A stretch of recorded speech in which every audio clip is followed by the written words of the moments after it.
My name is Clayton William. I'm a producer, engineer, DJ, music entrepreneur from San Jose, California. Yes, sir.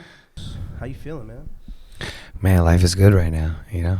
Excuse my voice. I'm getting over a cold. I lost it a couple of days ago, but it's coming back. I'm bouncing back, and man, it's good to be back in the Bay.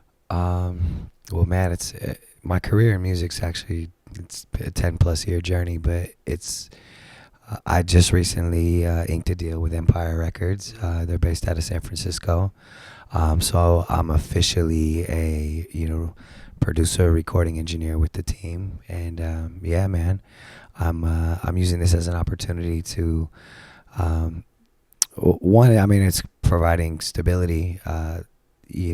In music, it's obviously very tough to get consistent income, and then on top of that, like they offer me a benefit package and stuff like that, and yeah. So for me, it's like it's a dream come true, And Empire is, I believe, now the 8th largest music company in the world, and they're a distribution company first, and now they're really developing their record label side, and on their labels, artists like Tyga and Snoop Dogg and Too Short and T.I. and Fat Joe and a bunch of other artists, So I'm super thankful to be a part of the family. Dude, that's for the people that don't, because I have a lot of different like demographics that tune into my content, and I feel like some people still, that aren't in tune into the industry don't realize how impactful and how big that is. Empire is one of the biggest labels that I, keep my eyes on in the content, and I do know that they work with stupid amount of artists, like talented people that are even like tucked in cities that people wouldn't even know, Right. I've met you, I would say 2-3 years ago. I met you through a mutual, obviously your cousin, my friend, little cousin. Gabby. Shout out to Gabby. Ayo, Gabs. She's doing her thing tough right now. Yeah. And her story's crazy too, but we'll talk about that later. And she introduced me to you. We went out to go get lunch in L.A. What was, if I'm not mistaken, it was James Franco's breakfast spot? Like his own restaurant? It was right next door to his, he had James Franco in North Hollywood has an acting school. Yep. And then there's like a breakfast spot right there, and that's where I lived in LA for the last 5 years. Damn. Yeah. And from there on out, I was a little younger minded in this entrepreneur space, but you always managed to give me some insight and just a different angle and a different perspective, and I'm grateful for that input, because everything that I've inherited over this growth and this journey has come from many people. Right. And I think what you have done for yourself has really is going to be impactful and is going to be very influential as the time goes and people recognize your process, your marathon. Right. Because what you did, like how you described, was a 10-year journey. Right. And just for someone starting off, imagining 1 year going into what you're doing, that's already a lot of time. Right. 10 times. You know what I mean? Right. So I think my first question for you is like how, how was your upbringing? Like, how did you get into being a producer and just someone a fan of in the music game? Well, I mean, as a kid, like my parents were really into music. Like my mom's Chinese, my dad's Irish Italian. My dad was like a huge Beatles fan, Eric Clapton. My dad was a musician. He plays the guitar. And then my mom was like really into like Motown and like R&B and like the kind of like those classic type records. And my mom played the piano, my dad played the guitar. So at 12, like I think I remember picking up, really starting to play the guitar. I mean the piano, and my brother picked up playing the guitar. So we would just be at home, like on the weekends, and we'd start like writing songs together. We didn't have no clue what we were doing, but every weekend we'd think of a band name to start, and we'd write a song, and then we'd fight, and then my brother would be like, "I'm going solo." I'm going solo. So that's like, but that's dope because that was like embedded in your culture, like your family. That's basically your bondage. Yeah, so music was always like at the house. And then I remember my neighbor, like shout out to my longtime friend Justin Cameraman, like his parents, they had this record collection, and I remember being a kid, like going over there and like hearing Earth, Wind and Fire for the first time, and like these all the disco stuff, and that was the first time I ever seen like vinyl records, and we would put them on the record player, and I would just remember like like when I heard, September, by Earth, Wind and Fire for the first time, I was like, what the hell is this? Because it was different from like what my parents were listening to. Yeah. And so I grew up around a lot of music. And then when I got into high school, like, or before high school, it was like I loved like R&B. So like 5th, 6th grade was like, Boyz II Men and Mariah Carey, like a lot. I loved R&B music. And then when I got into high school, I discovered Tupac. And then my life changed, and and then I think like when I was in high school, like you kind of had cliques. Like there was like the rock kids and like the hip hop kids and the Latin kids, so it's like.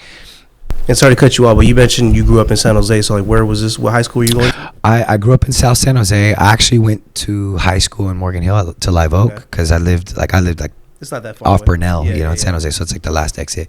And, but yeah, so like, but I was always the kid who like got along with everybody. Like I played baseball, like, in school, and like I went to college and had a baseball scholarship. And, but I, me being like multicultural, like I hung out with everybody. So like, but I remember I didn't even really like metal or anything like that. And then I discovered Tupac, and then a friend introduced me to Metallica, the S&M album with the symphony, and that was the first time I fell in love with like rock music with orchestral music. And then like Linkin Park came out, and so all that stuff at the time, and like so I always listened to like a ton of music, and I was always around music, and music was a big part of like my day.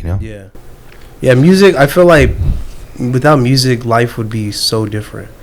Like, I feel like music is a big, huge part of my life. Like, every time I reflect when I was a kid, like, all these time periods you mentioned, like, Linkin Park, I just think about the different genres of music that were around me, too. Right. Like, Limp Bizkit was someone that people were slapping. Right. I like Limp Bizkit because they did a remix with DMX at the time. Right. And I thought that was such a crazy-ass collab. Right. My brother put me on, like, 50 Cent, DMX, Eminem at that time period. Right. So I was, like, when he was in high school, it was, like, 2003. Mm-hmm. So I was, like, in elementary school hearing what he was slapping. Yeah. So it was just, like, that music influenced so much of how my lifestyle, my life became. Of course. So I could definitely see how that plays.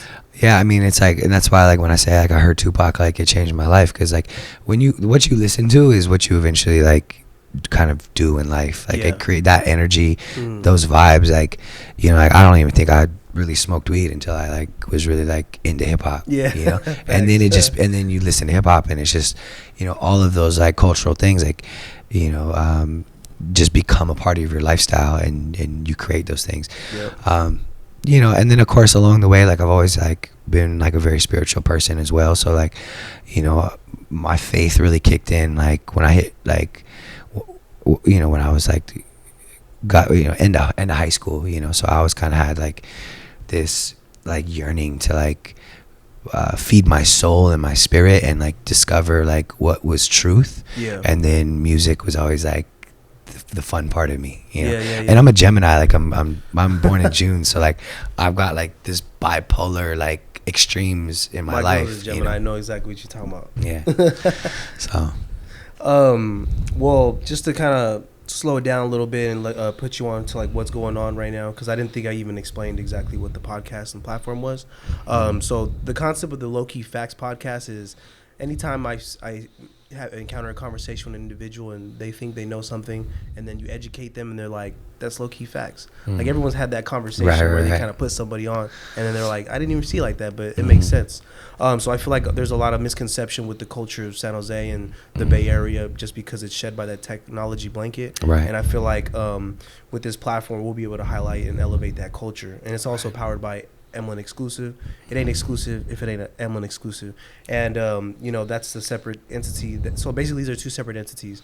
The company is its own entity supporting urban fashion, and this is a platform that highlights the culture. Right. That's why you're here today, because I feel like we're gonna highlight the people that deserve the platform and people that represent San Jose. And I feel like I'm very proud to be from San Jose. I was born and raised in South San Jose, and I just feel like there was a huge like a unity in our culture. Like we have a lot of different ethnicities, from Latinos to polys to blacks to white to Asian. It's just like these are the only people. Like for example, I'll go down the list of my best friends: Hondureño, Vietnamese, Tongan, Sierra Leone from Africa. I'm Nicaragüense. That alone that's 5 people in my clique. I'm not even singling out everybody else, but like I just feel like it's a very unique space. When you look at America, a lot of the tribes that exist, like they're very niche. You know what I mean? Right. Like Miami has a Central American culture, Right. but that's not everywhere. It's only like in the city in San Francisco. Because I know Right. like in Mission, they got all the Central Right. American restaurants. Shout out to Oye Manawa, Hey. slapping. But do you see that, or how Of does course, that affected your life? of course, I'm a byproduct of that. You know, like, again, like I told you, like my mom's from Hong Kong.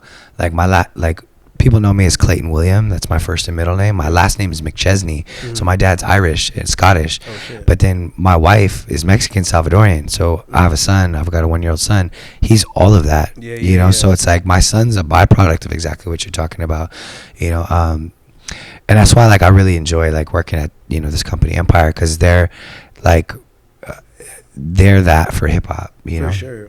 So I mean, like, honestly, I feel so much with Empire. Like, I feel like the situation over there is beautiful because, for one, you're in the Bay Area, right? I Right. think it's one of only few labels in the Bay Area.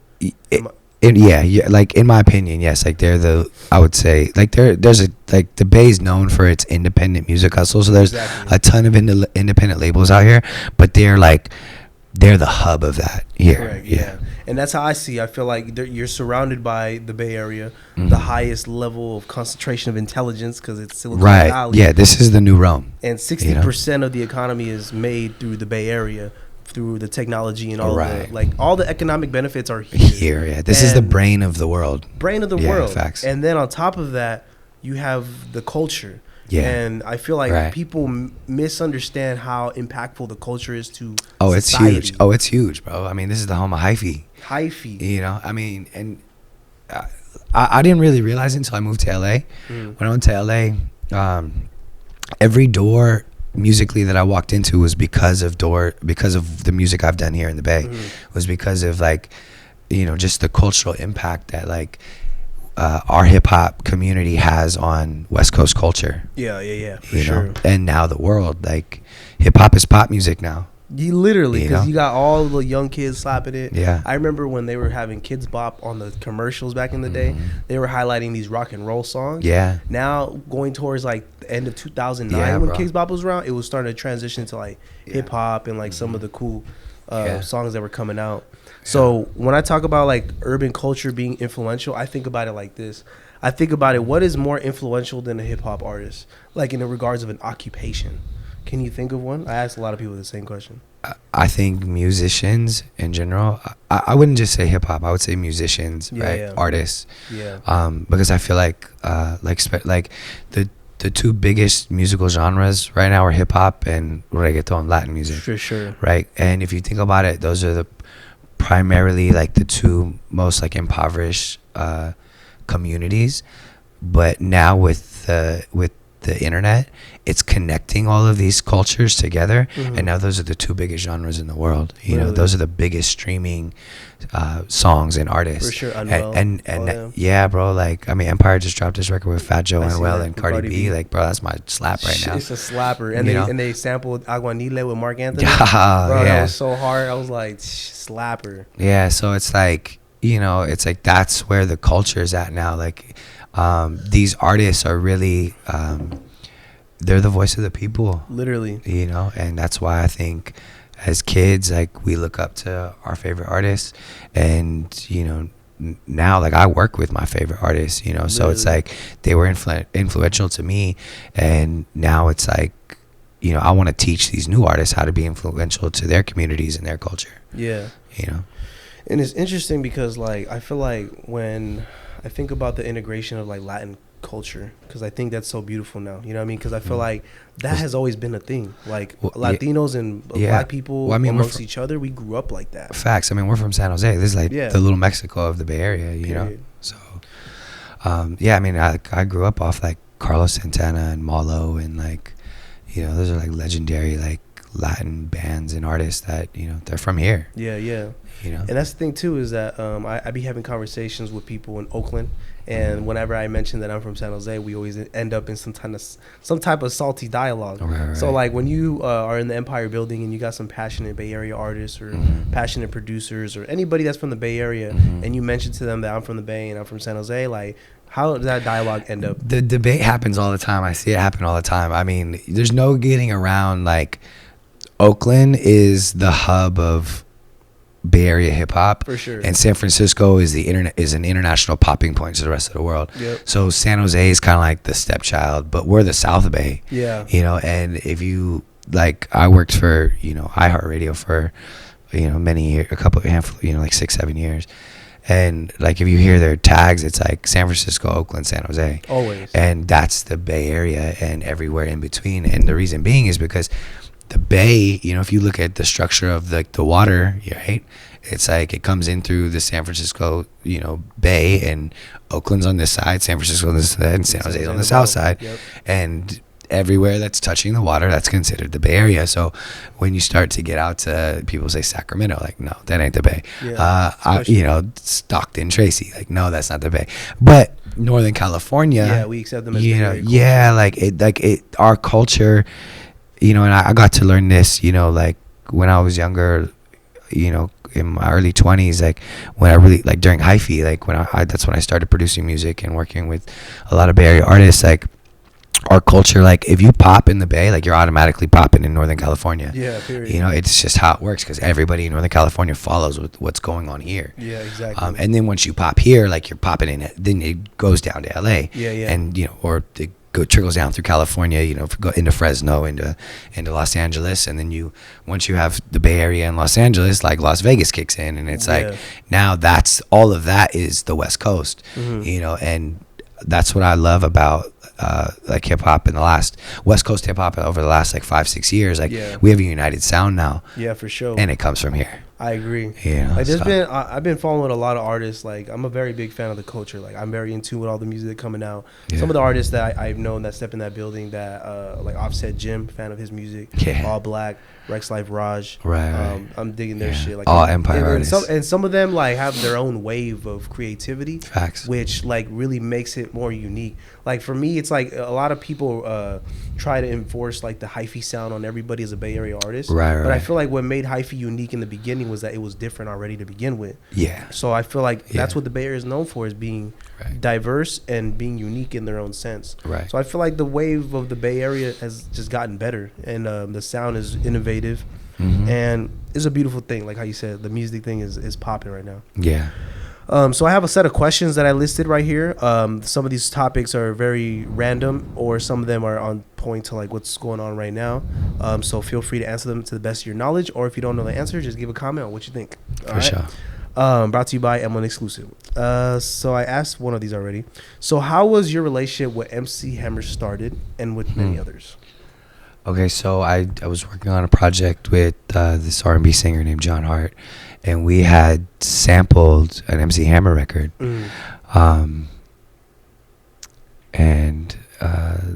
Hammer Time. The song was called Hammer Time. It was John Hart, Nefta Farrow, and Clyde Carson. And Clyde Carson. My mentor, Alex Mejia. If you guys don't know who Alex is, like he's like an OG from the Bay. It's like a part of so much history.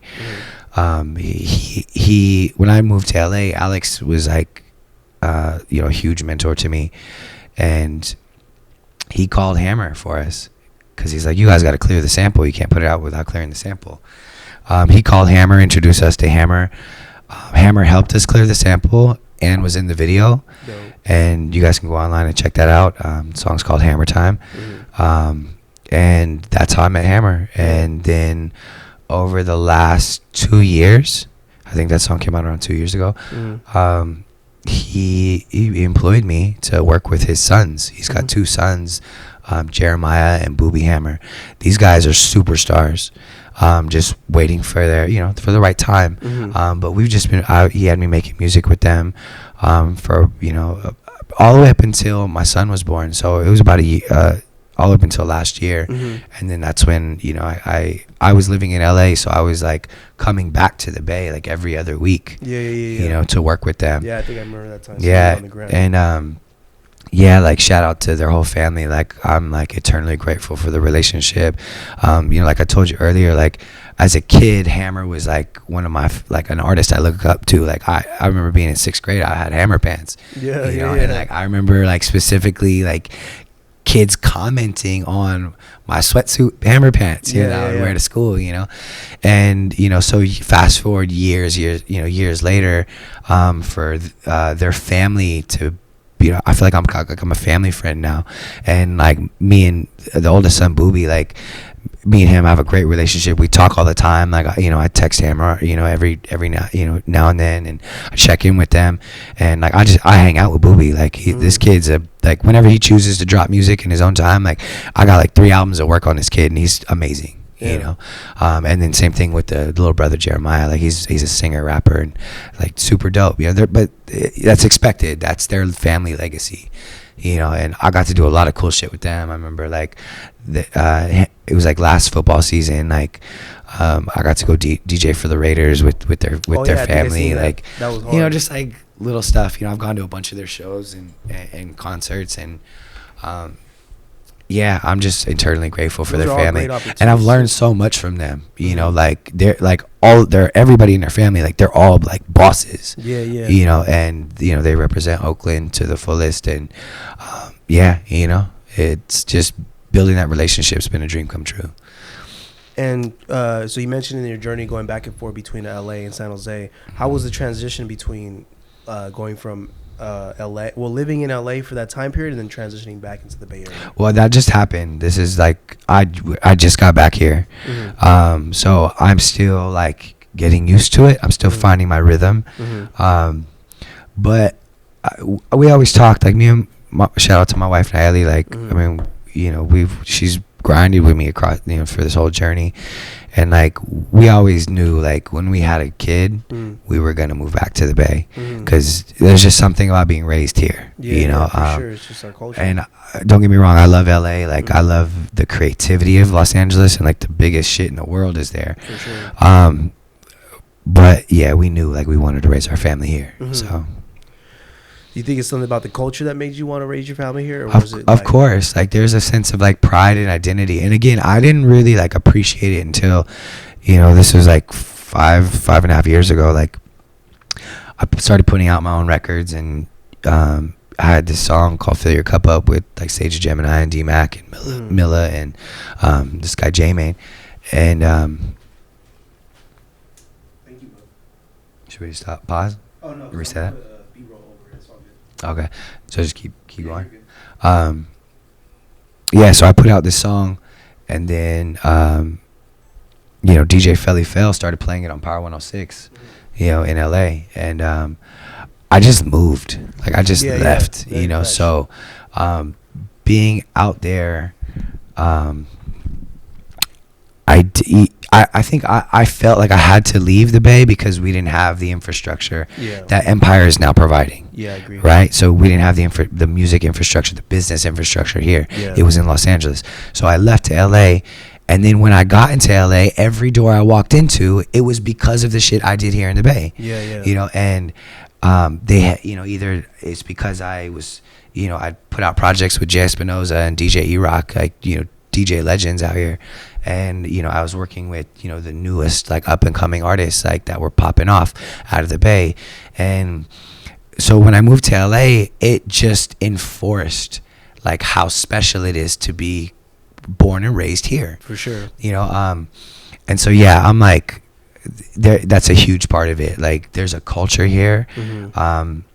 And again, like Silicon Valley is here. San Jose is the hub of that. And so you put those two things together, like the independent hustle, the entrepreneurship, the tech mindset.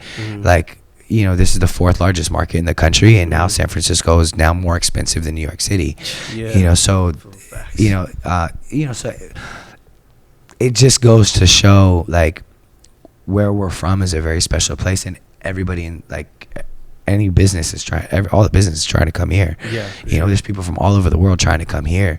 So we felt that it was right, like when we started a family, like I want my son to be a part of this culture. For sure. Because this culture is obviously more advanced, I feel, based even on IQ. Like there's a lot of different outlets that really emphasize on the culture in Silicon Valley. Like even when I was doing my history on Silicon Valley. I didn't even know why they called it Silicon Valley to begin with. Right. But over time, once I started getting educated, they talk about how, when the government needed to enhance their opportunity with the space race against, I think it was Russia, they came to Silicon Valley because we had the science to actually make silicon chips. Right, the chips. That can withstand engine fuels, because all the metals that they were using for the rockets were melting everything. So they weren't able to go into space. Oh, wow. So once they actually got the elements and the material to withhold those engines, then that's how we got to land on the moon. And it's just crazy because everything that basically, from what I've learned, is that everything that happens in the Silicon Valley disrupts the whole market. Like social media, for example, it changed the whole game for everybody. Facts. Not everybody is their own creative marketing director versus like having to go to a billboard or a big marketing agency and try to sell or pay for $1,000 billboard. Right. So the game has changed dramatically, and it all happens here. Right. So yeah, I think there's a huge pride for people that come from here, for people that see this outside in. So now, and that's another thing. Like, if you leave, you can't come back. Yeah. Like, if you move out of California, like, it's tough to come back. Yeah, for sure. But because we come from like this certain economic, like, you have to learn how to make money here, and you have to know how to grind. Agreed. And so, again, that, it's just another sense of pride thing. Like, and I didn't want to leave. I don't want to leave California. So, like, what's your opinion on like the gentrification? Like, do you feel like, because gentrification is a serious ass thing. I just went to so like, aside from all the platforms that I'm working with right now, I also work directly with a collective of people called Better Tomorrow San Jose. And it's a nonprofit where we basically provide action items for the community, and we set like one day out of the month to basically do something for the people. Wow. So we did like a homeless drive at St. James Park last time, and I think right now we're hosting a public dialogue in Oak Grove High School. We're still waiting to get the permits for the space. But once we get that, we're basically going to bring a bunch of people and just highlight what's some issues that's going on in the community. Right now, what's really bad in San Jose is like homelessness has gone up dramatically. Over the whole Bay. Obviously, San Francisco's like at number one. Like they got like, and then LA, Skid Row, and all that. But and then people are not able to afford to live out here. Housing has gotten ridiculous. I think Google made a PR stunt with saying that they're gonna $1 billion housing. Like, they basically put $1 billion proposal for housing, like saying that they were gonna make it affordable. But in reality, it's going to their employees, like all the people that they hire. They have access to this now owned Google property. So it's just a lot of weird shit that's like good in the light of the tech, but when of the corporate company. When it all comes down to, does it really serve the people? It doesn't serve the people, and a lot of people are become affected to what's going on. Well, so what exactly is the question? Yeah, so like, there's a lot about that. You feel like you've been here long enough to see the gentrification? Yeah, especially when I left, because again, I was gone in LA for 5 years. So, coming back, I definitely noticed it a lot. San Francisco is, bigger than what it was before, and there's like way more high rises now. I noticed it the most in downtown Oakland, like. Oakland just looks like a brand new, like it's becoming a brand new city. We're right here looking at downtown San Jose, and same thing, like it's getting bigger, but is progress bad? I don't think, like, to me, no. But then, yes, like there's always, like, when there's growth, there's people who don't keep up with the growth, so hopefully companies like Google and Facebook and YouTube, they should create community like outreach programs and incentives really to educate, because to me education is like, that's the key. Like, how do you break generational curses? Like, it's through the learning of the mistakes to get to the next step, so, but again, like I can't say like I know enough to like speak on the politics of it. I definitely know it's real, and then I know like coming from the DJ community out here, like the clubs ain't the same, just in 5 years, like and I really think that's because like the music scene and the club scene, like the shows and stuff, like the people who maybe support the music like might not have the disposable income that like per se people in the South have, you know, because you could live a lot cheaper and affordable, and then you got a couple extra bands a month to like go blow and have fun with life. I think like people in the Bay, like we've kind of been forced because of the high costs. Like we have to grind. Like, bro, I work. Sometimes I don't have days off. You know? Exactly. So, you know, but it's by design, you know, like, and I am a firm believer, like pressure makes diamonds, you know, so either like you don't have to live here, but if you want to live here, you got to get smart. I agree. You know, and the gentrification thing, like, remember this, like, you could be like, and this happened with my family. Like I come from very humble beginnings. Like my parents are like, you know, like we're not well off at all. Like they barely got by when I was a kid. However, I've been able to, especially like with my mother, like gone from like nothing, immigrant from China, now had a very healthy career with a company like Wells Fargo, and was able to become like a top financial investor or financial advisor within the company. And now my brother's on the Forbes list for the top 500 financial investors in the country. You know, he's the youngest one on the list. So that just goes to show in one generation, like your whole life can change because of where we live. I agree with that. So there's pluses and minuses. It's just how do you adapt to that, you know? Yeah, like literally, like when you just look at the origins of like immigrants, like for example, like my dad, I'm Nicaraguense. My dad came into San Jose when he was 18 years old. There was a civil war that happened in Nicaragua, so that kind of forced a lot of refugees to, you know, come to the U.S. Right.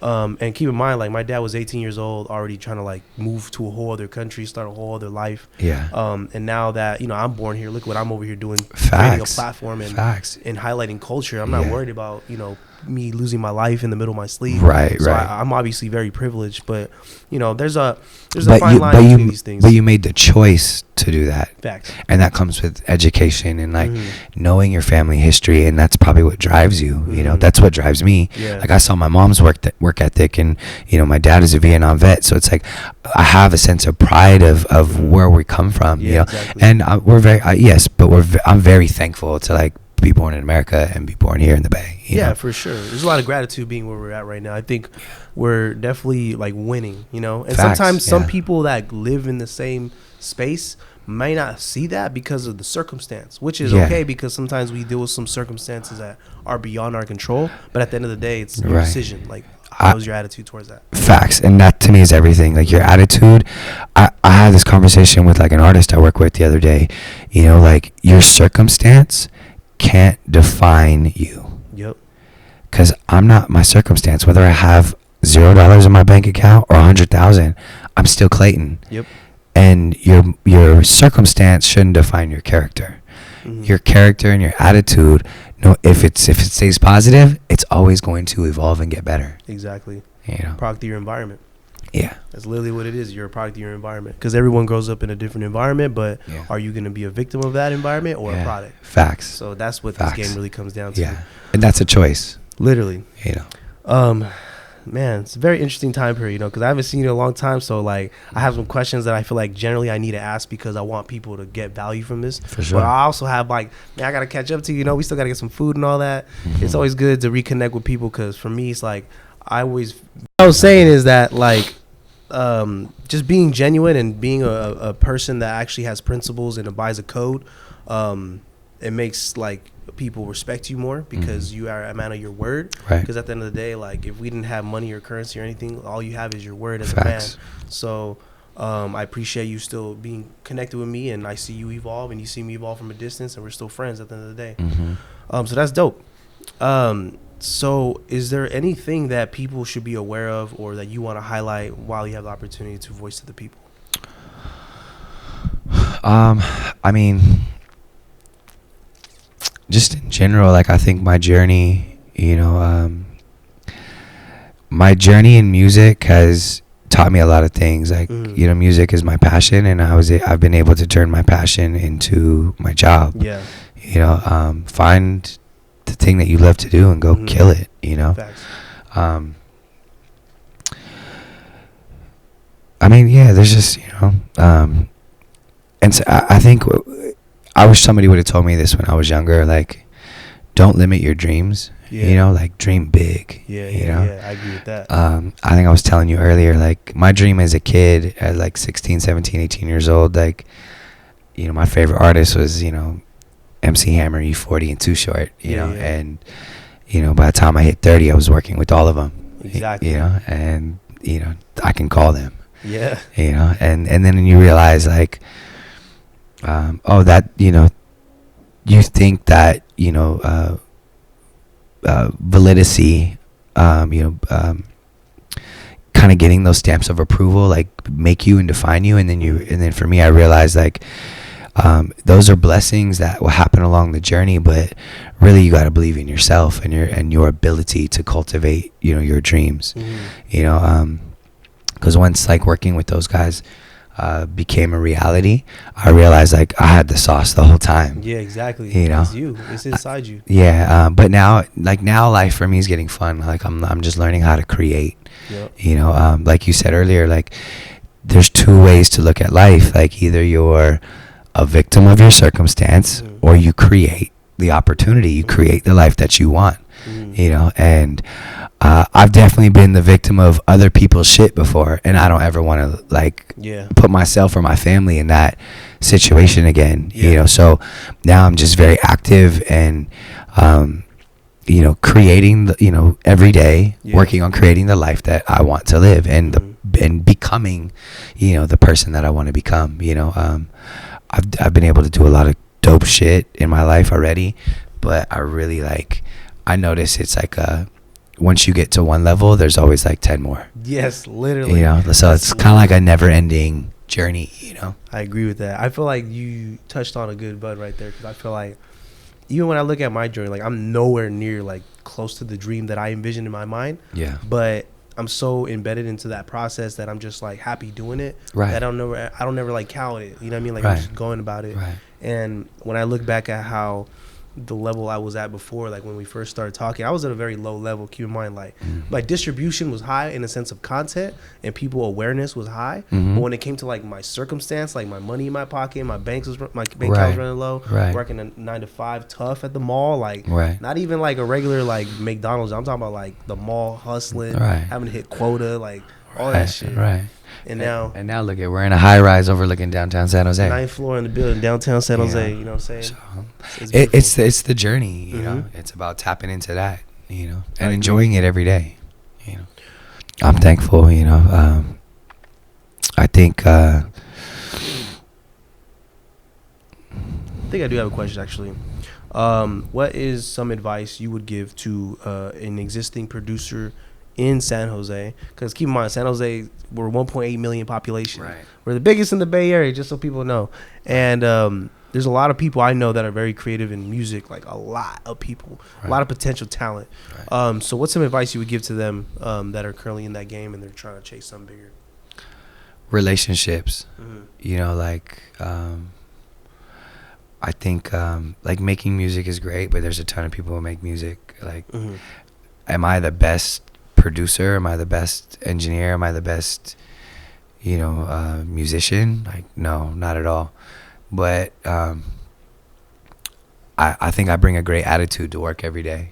Like, whether I'm working, you know, for you know, for an E40, or if I'm working for a brand new artist that nobody's ever heard of. Like, it doesn't matter. Like, it's not you know, it's not the